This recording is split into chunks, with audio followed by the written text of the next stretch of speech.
أعوذ بالله من الشيطان الرجيم بسم الله الرحمن الرحيم تبت يدا أبي لهب وتب ما أغنى عنه ماله وما كسب سيصلى نارا ذات لهب وامرأته حمالة الحطب في جيدها حبل من مسد صدق اللہ العظیم۔ محترم سامعین کرام، گزشتہ جو قرآن پاک کی تفسیر اور خلاصے کا سلسلہ چل رہا تھا، اس میں یہ ترتیب رہی کہ سورہ فاتحہ اور اس کے بعد ان صورتوں کے مضامین کو بیان کرنے کی کوشش کی جا رہی تھی جو صورتیں اکثر ہم نمازوں میں پڑھتے ہیں، تاکہ نمازوں میں ایک درجہ خشوع اور خضوع، توجہ اور دھیان میں اضافہ ہو جائے۔ تو اسی سلسلے سے سورہ فاتحہ اور علم ترى سے لے کر آخری 10 صورتوں کے مضامین اور صورتوں کے خلاصے کا سلسلہ چل رہا تھا، جس میں سورۃ النصر، اذا جاء نصر اللہ والفتح، ان صورتوں تک تقریباً 6 صورتوں کے مضامین ہمارے سامنے آ چکے ہیں۔ اب اگلی صورت سورہ تبت مکیہ، آج انشاءاللہ اس صورت، اس کے شان نزول اور اس کے آیات کے ترجمے اور مفہوم کو سمجھنے کی کوشش کی جائے گی۔ اللہ ہم تمام کو قرآن کو سمجھنے اور اس پر عمل کرنے کی توفیق نصیب فرمائے، اور قرآن کو ہمارے لیے دستور حیات بنانے اور اس کے تعلیمات اور ہدایات کے مطابق زندگی گزارنے کی توفیق نصیب فرمائے۔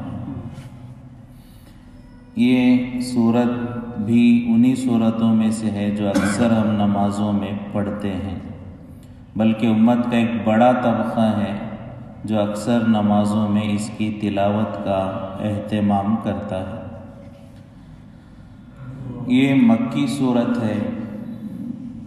اکثر یا یوں کہہ لیں کہ تمام ہی مفسرین اور علماء کے نزدیک یہ مکے میں نازل ہونے والی صورتوں میں سے اس کا شمار کیا گیا ہے۔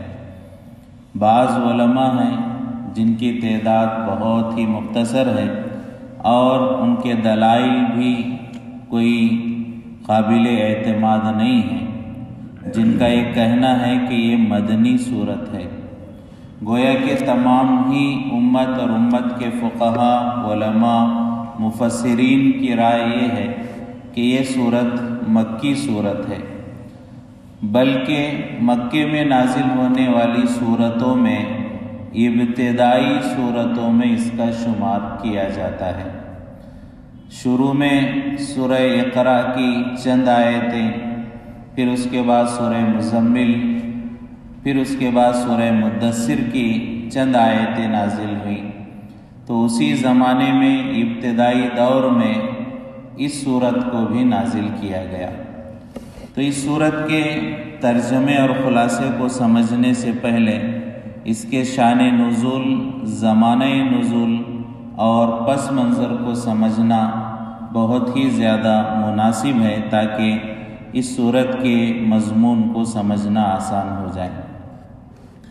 اس صورت میں ابو لہب، جو حضور پاک صلی اللہ علیہ وسلم کا حقیقی چچا ہے، اس کا تذکرہ اور اس پر اللہ کی جانب سے ہلاکت اور بربادی اور لعنت کا اعلان کی پیشن گوئی، اور بعد میں چل کر اس کا حقیقی معنوں میں واقع ہونا، تو ان چیزوں کو بیان کیا گیا ہے۔ تو ابتدائی زمانے میں جیسا کہ ہم جانتے ہیں، شروع میں حضور پاک صلی اللہ علیہ وسلم پر جب پہلی مرتبہ حضرت جبرائیل علیہ السلام وحی لے کر آئے تو اقرأ بسم ربک الذی خلق، یہ سورت کی چند آیتیں نازل کی گئی۔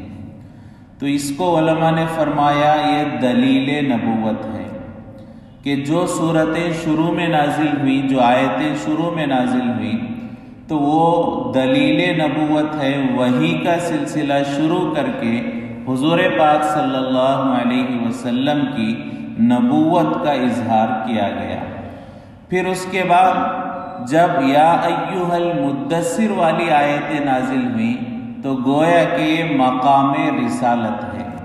شروع میں جو آیتیں نازل ہوئیں وہ دلیل نبوت تھی، اور یا ایھا المدثر قم فانذر وربک فکبر، یہ جو تقریباً 7 آیتیں نازل ہوئی ہیں یہ مقام رسالت ہے۔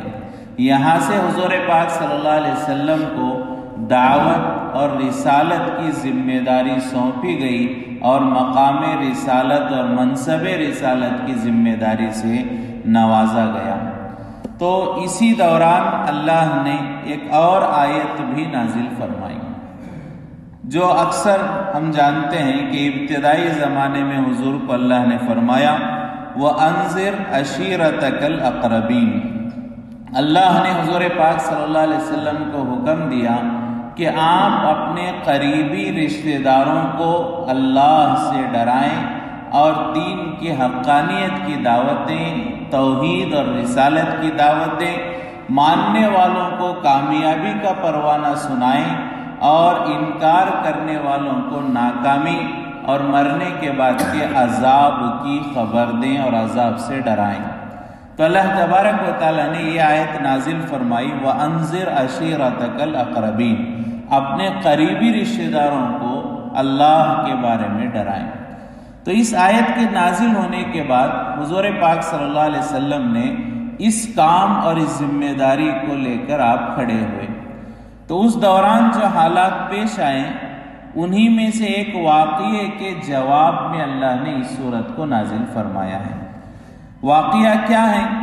بخاری اور مسلم کی روایت کے اعتبار سے فرمایا کہ حضور پاک صلی اللہ علیہ وسلم اس آیت کے نازل ہونے کے بعد جب انہوں نے ارادہ کیا کہ میں لوگوں کو دین کی دعوت دوں تو صفا پہاڑی پر آپ چلے گئے۔ صفا پہاڑی پر کھڑے ہو کر لوگوں کو دعوت دیا، یا قریش وا صباحا کے لفظ استعمال کر کے حضور پاک صلی اللہ علیہ وسلم نے مکے والوں کو اور اپنے خاندان والوں کو جمع فرمایا۔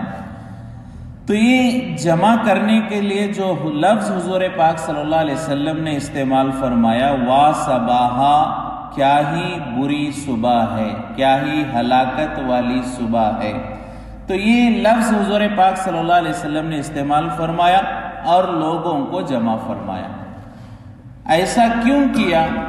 تو علماء فرماتے ہیں کہ اس زمانے کا ایک مزاج تھا، اس زمانے کا ایک ماحول تھا کہ اس زمانے میں قبائلی سلسلہ چلا کرتا تھا۔ ہر علاقے میں ایک ایک قبیلہ ہوتا اور وہ قبیلے والے اپنے ہی قبیلے کے ذمہ دار اور سردار کی ماتحتی میں زندگی گزارتے، کوئی بادشاہی نظام، حکومت کا نظام نہیں تھا۔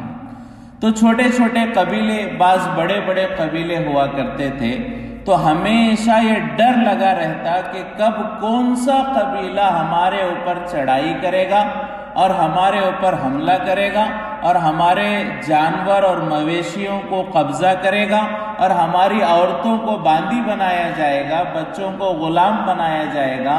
ہمیشہ ہر قبیلے کو یہ ڈر لاحق ہوتا کہ کب کہاں سے کون سا قبیلہ ہمارے اوپر حملہ کر دے۔ تو ہمیشہ ایک ڈر ہوتا، خوف ہوتا۔ تو ایسے ماحول میں اگر کسی بھی آدمی کو یہ خبر ملتی کہ کوئی قبیلہ ہمارے اوپر حملہ کرنے والا ہے تو وہ فوراً لوگوں کو بتانے کے لیے پہاڑ پر اونچی جگہ پر چلے جاتا اور وا صباحا کہہ کر پکارتا اور لوگوں کو جمع کرتا۔ اور بعض دفعہ ایسا ہوتا کہ برہنہ ہو کر، کپڑے نکال کر، بغیر کپڑوں کے جو ہے کسی بلند جگہ پر کھڑے ہو جاتے اور لوگوں کو جمع کرتے۔ تو اگر کوئی آدمی ایسا کھڑا ہو جاتا تو لوگ سمجھ جاتے کوئی ضروری بات ہے، شاید کوئی قبیلہ ہمارے اوپر حملہ کرنے والا ہے تو لوگ جمع ہو جاتے اور اس کی بات غور سے اور اہتمام سے سنا کرتے تھے۔ تو اہم بات کو بتانے کا اس زمانے میں یہ جو ہے نظام تھا، گویا کہ علامت اور نشانی اور طریقہ تھا کہ اونچی جگہ پر کھڑے ہو جاتے اور ندا لگاتے، آواز لگاتے، اور کبھی کبھی کپڑے اتار کر برہنہ اور ننگے ہو کر جو ہے لوگوں کو جمع کیا کرتے تھے، اور جمع کرنے کے بعد جو لفظ استعمال کرتے وا صباحا، بری صبح، ہلاکت والی صبح۔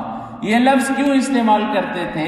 اس لیے کہ عام طور پر جو حملے ہوتے تھے وہ صبح کے وقت ہی میں ہوا کرتے تھے، کہ آدمی رات کو جو ہے سو جاتا ہے تو کبھی کبھار آدمی رات کو دیر سے بھی سو جائے، یا کتنا بھی آدمی چالاک ہو، تند ہو، تندرست ہو، لیکن صبح کا جو وقت ہوتا ہے اس میں ہر آدمی کو پر نیند کا غلبہ چھا جاتا ہے۔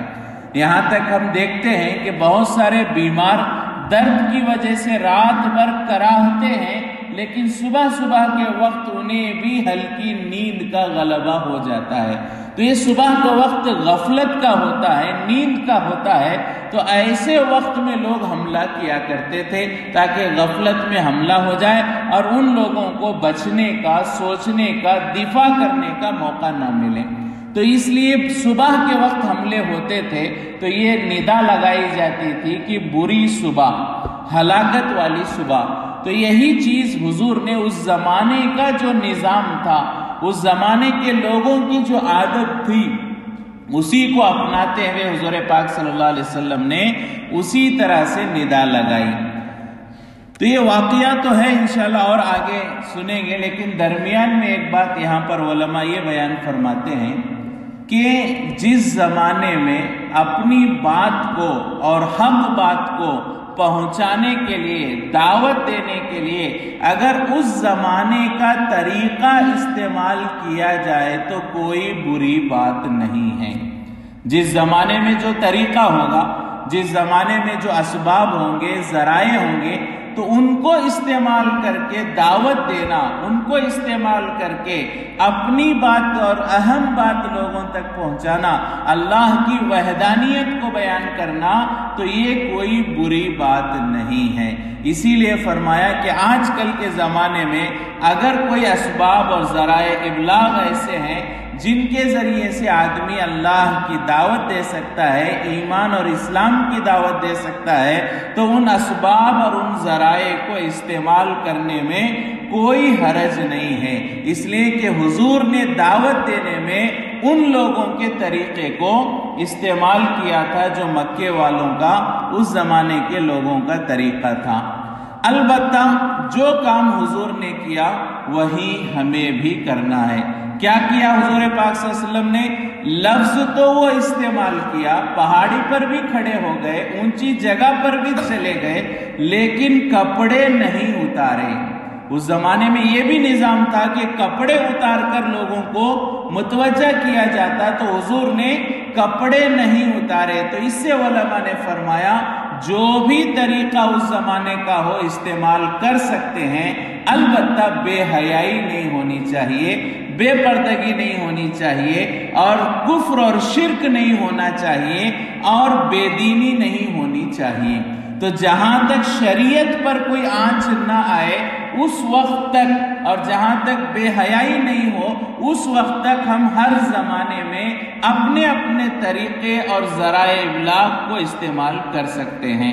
تو اس زمانے میں بھی اگر کوئی سوشل میڈیا ہے یا پرنٹ میڈیا ہے یا کوئی اور طریقہ ہے جس سے اپنی بات لوگوں تک پہنچا سکتے ہیں اور بڑے مجموعے کو اسے نفع پہنچ سکتا ہے، تو اسے استعمال کرنے میں کوئی حرج نہیں ہے، اسے استعمال کیا جا سکتا ہے۔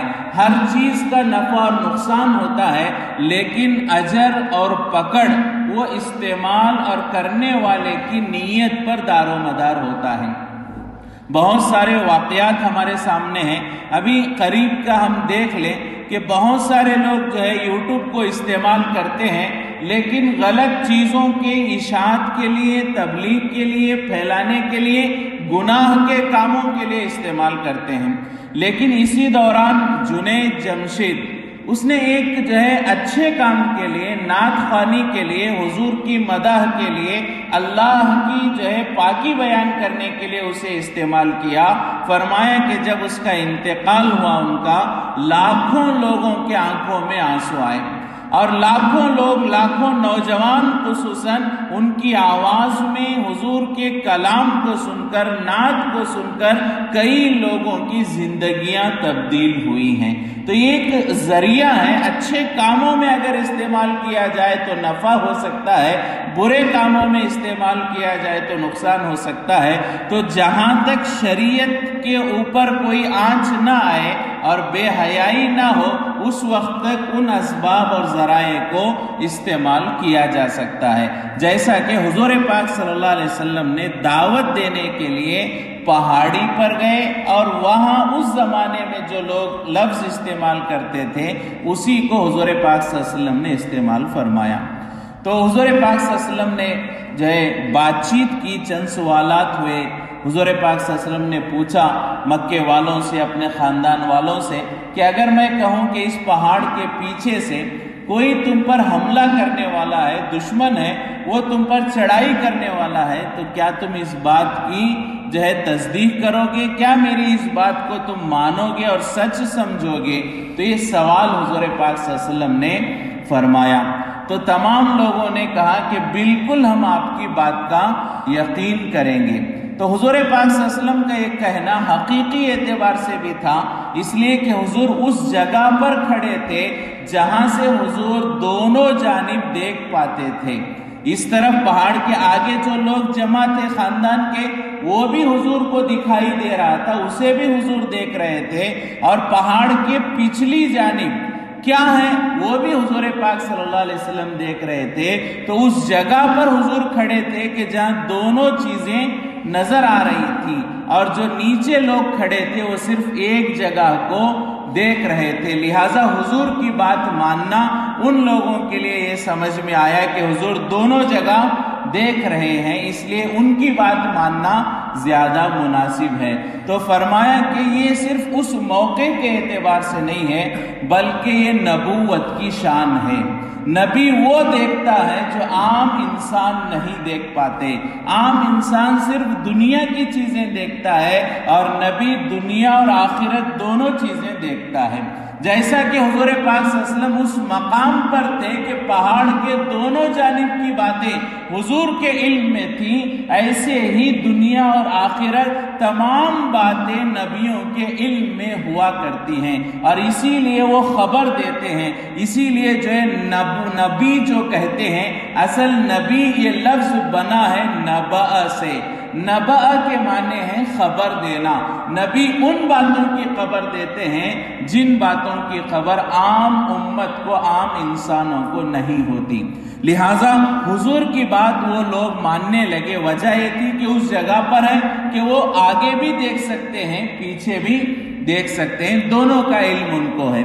دوسری ایک وجہ علماء نے یہ بیان فرمائی ہے کہ 40 سال کا عرصہ حضور پاک صلی اللہ علیہ وسلم کا گزر چکا تھا، اور 40 سال میں ان تمام لوگوں نے، مکے والوں نے حضور کو کبھی جھوٹ بولتے ہوئے نہیں پایا تھا۔ آپ کو صادق کہا جاتا، امین کہا جاتا، آپ کے پاس امانتیں جمع کی جاتی، تو آپ کی پچھلی زندگی اور ان کے اخلاق اور ان کے کردار کو دیکھ کر لوگوں نے کہا کہ ہم آپ کی بات کو مانیں گے۔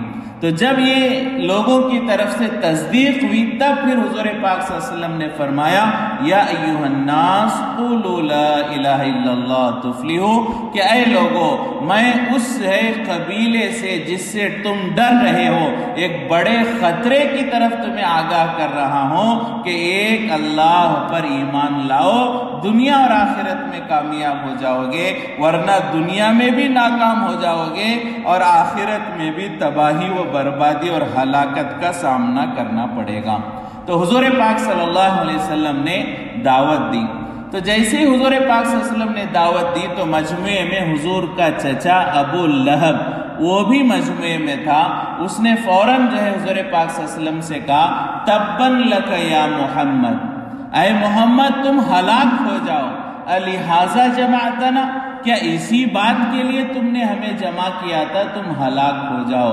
تو ابو لہب نے حضور کو تباً ہلاک ہو جاؤ کہا، تو اللہ نے اس کے جواب میں یہ صورت نازل فرمائی تبت یدا ابی لہب، کہ حضور ہلاک نہیں ہوں گے بلکہ ابو لہب کے ہاتھ اور ابو لہب ہلاک ہو جائے گا۔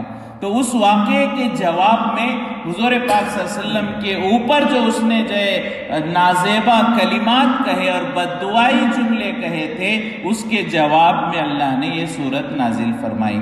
یہ تو بخاری اور مسلم کی روایت ہے کہ اس واقعے کی وجہ سے یہ صورت نازل ہوئی، اور جو ہے دوسرے واقعات بھی دوسرے کتب میں نقل کیے گئے۔ تو دوسرا واقعہ یہ بیان کیا جاتا ہے کہ آپ صلی اللہ علیہ وسلم پر جب وانذر عشیرتک الاقربین والی آیت نازل ہوئی، آپ صلی اللہ علیہ وسلم نے ایک دعوت کی۔ دعوت کے آخر میں حضور نے جو ہے اللہ کی طرف بلایا، تو وہاں پر جو ہے ابو لہب موجود تھا اس دعوت میں، اس نے یہی جملہ وہاں کہا تبن لک یا محمد، کہ اے محمد تم ہلاک ہو، الہٰذا جمعتنا، کیا اس کے لیے تم نے ہمیں جمع کیا۔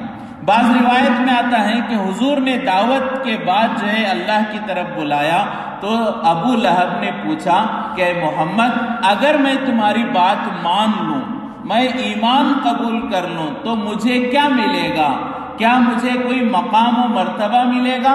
تو حضور پاک صلی اللہ علیہ وسلم نے کہا نہیں، تمام مسلمان برابر ہوں گے، کوئی خاندان کی وجہ سے عہدے کی وجہ سے بڑا اور کوئی غریبی کی وجہ سے چھوٹا نہیں ہوگا، تمام برابر ہوں گے۔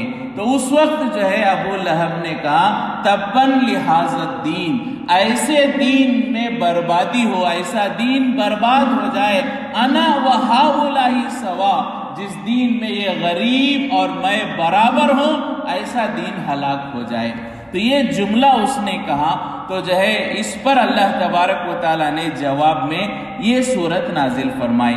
تو بہرحال یہ دو تین واقعات ہیں کہ چاہے ابو لہب نے دین کو برباد کرنے کو کہا، چاہے حضور پاک صلی اللہ علیہ وسلم کو کہا، چاہے ایک مرتبہ کہا ہو یا دو چار مرتبہ ابو لہب نے کہا، لیکن اللہ نے اس کے جواب میں یہ بیان فرمایا۔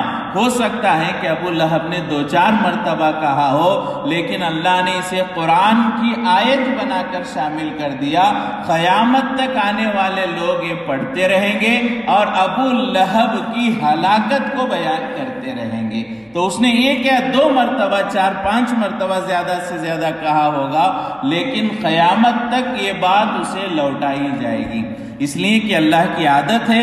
حضور پاک صلی اللہ علیہ وسلم کے بارے میں اللہ نے فرمایا اِنَّا كَفَيْنَاكَ مِنَ الْمُسْتَهْزِئِينَ، اللہ تبارک و تعالیٰ نے حضور کے بارے میں فرمایا اے محمد اِنَّا كَفَيْنَاكَ، میں تمہارے لیے کافی ہوں، من المستہزئین، تمہارا مذاق اڑانے والوں کے لیے، یعنی جو بھی تمہارا مذاق اڑائیں گے تمہیں اس کا جواب دینے کی ضرورت نہیں ہے، میں انہیں جواب دوں گا۔ تو یہ اللہ کا وعدہ ہے کہ جو بھی حضور کی مخالفت کرتا ہے اللہ اس کو جواب دیتے ہیں۔ لہٰذا یہ ایک جملہ ابو لہب نے حضور کو کہا تھا، اللہ نے اس کے جواب میں پوری سورت نازل فرمائی ہے۔ تو یہ ابو لہب کے سلسلے سے یہ سورت جو ہے نازل کی گئی، چونکہ اس کی بیوی اور اس کا بیٹا، اس کا گویا کہ پورا گھر وہ حضور سے مخالفت کرتا تھا، اللہ نے جو ہے یہ سورت نازل فرمائی ہے۔ آئندہ انشاءاللہ اس کے بیوی کے اور اس کے بیٹے کے چند حالات اور اس کے بعد جو ہے ان آیتوں کے ترجمے اور مفہوم کو بیان کرنے کی کوشش کی جائے گی۔ اللہ تبارک و تعالی ہم تمام کو عمل کی توفیق نصیب فرمائے۔ اللہ ہم تمام کو بھی دین کی دعوت کے لیے ہر زمانے میں جو معقول اور جائز اور مناسب راستے ہیں اسے اپنانے کی توفیق نصیب فرمائے، اور جو غیر شرعی راستے ہیں اللہ اس سے بچنے کی توفیق نصیب فرمائے۔ ہر حال میں دین کی دعوت کر کھڑے رہنے اور ذمہ داری کو نبھانے کا فکر اللہ ہمارے اور پورے امت کے اندر پیدا فرمائے۔ وآخر دعوانا الحمدللہ رب العالمین۔ سبحان اللہ۔